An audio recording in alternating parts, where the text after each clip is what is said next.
very high roller coaster that I really enjoy that I'll never forget. Mate, I've got to be honest. Ted Lasso as a show has followed me around like nothing ever before. A few years ago, I used to work for the Premier League, and then I was doing some kids' TV a few years after that. And then I got this random opportunity to audition for this new show. And I'm not an actor. I'm more of a reporter, journalist, presenter type. And I went and had the worst possible audition you could ever have for a human being to be a sports reporter on Ted Lasso. And I thought, okay, never mind. Who knows what will happen with that in the future? Then it comes out, becomes this global hit. And then a couple of years later, I get this random opportunity to come. I don't do this either, but be a background artist. So in series 3 of Ted Lasso, if you've got a very keen eye, you'll see Jonny Nelson running around as a referee or a linesman in various games. And I thought, hey, that's nice. I've been involved in the show. And then suddenly, a few months after that, here I am talking to your good self and the rest of the cast. So it feels like this show has kind of been a through line over the last few years. But that can only be a scratch of the surface of what it has been for you. Talk me through kind of what emotions spring to mind when you think of the last 4 years of this insane journey. It's hard to right now because we're still in it. I mean, yeah, we're done making the show, but I'm in the editing process as well, and then now in the promotion process, which is gonna inevitably run into a for your consideration process. So when a year from now, when we have a little gap, it'll be easier to sort of contextualize this maybe, but like now it's like, when you're on a roller coaster, you don't sit there going like, this is a very high roller coaster that I really enjoy that I'll never forget. Afterwards you do. And right now I'm still in a final couple loop-de-loops before I can have my hard-earned lemonade and take a look at what I've just done. Mate, I think you could be forgiven for having something stronger than lemonade at the end of this ride. But whatever floats your boat. In one of the matches, I didn't know what I was doing, to be honest. In one of the matches, I blew the whistle, end of the game. I think you guys lost. And I walked up to you and I thought, oh, yeah, well done, mate, well done. And you were like, F off, ref. And it took me aback. I was like, it was like the first taste of acting in some time. And I was like, oh, wow, we're really in this. We're in this. That was personal, Johnny. Thanks very much for that, mate. It was an experience.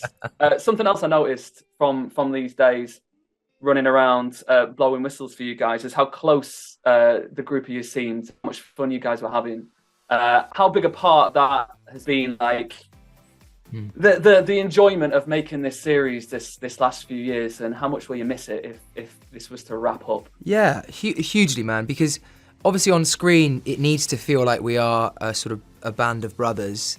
We are this close group of mates who trust each other. But also, just practically, for anybody who's in a working environment, you want to get on with the people that you're spending a lot of time with. And for a lot of those scenes, for the football scenes, for the locker room scenes, there's a lot of time when, there's lots of people to film. So it just takes a long time. And so it's really important that we all get on. And we were really fortunate that we did. Tahib Jimmo, who plays Sam Abasanya, would always come up with a stupid would you rather that would be sort of, or like who would win. I think one of them was who would win between 100 grown adults and a gorilla. That was one actually that raged on for days. That was, and oh man, there was no consensus by the end.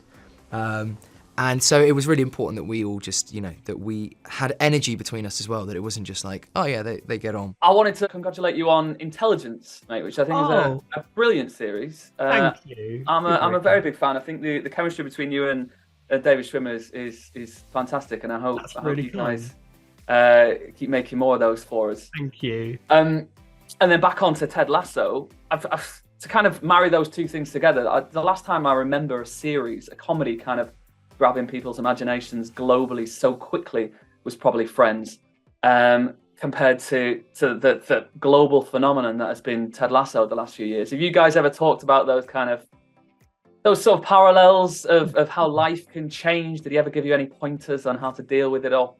I don't know. It's that weird thing. I feel like when Ted Lasso first came out, we filmed it. We all obviously loved the show and thought it was great. But you never know for definite if something you certainly don't expect it to be a hit. You just try and do your best work and hope that people are going to enjoy it and it's going to resonate with some people. And I don't know whether it's because season 1 came out during the pandemic, but obviously it people did really take the show to their hearts. And but it was quite surreal because we were then in lockdown, really, so all of the kind of the press and the hype and stuff, we were quite sort of sheltered from a lot of it. We weren't going over to the States to do stuff, and I think it was, whilst it was maybe a bit of a sleeper hit in the UK, I think it took off really quite quickly in the States. But none of us Brits kind of had much of an idea because we weren't traveling and we weren't sort of seeing it. We were doing a lot of virtual stuff, but we were just like, oh yeah, it's nice to be involved in this show. And I remember the first time going to America was for the Emmys, and even then I think it was a small scale, a low key version of the Emmys. We were like, oh god, people really like it. People are really going for it, and it is surreal. I mean, it's nuts. You guys represent everything I love about British TV. I mean, James, your credits include I'm Alan Partridge, Smack the Pony. You're in 2.4 Children, I think. I'm in 2.4 Children, more to the point. Yes, that's an old reference. Wow. Absolutely fabulous. And then Downton Abbey. I think you're in Red Dwarf. And of course, the Alan Pascoe, which I love to see in the credits, Jeremy. That when I read all these things, I thought these are just ticking off everything I've loved in television over the last 20 years. Cool. Whilst I'm glad both of you are getting your flowers, as people like to say now, you've always been legends in my book. How does this compare to the rest? Wow, thank you for saying all those lovely things. I just want to address the fact I did not know Jeremy was in Red Dwarf, so that's amazing. I only did one episode, actually. It still counts. More episodes that I've been in. Yeah, that's awesome, man. I love that you were in Red Dwarf. I used to love that show. Yeah. I didn't realise that. I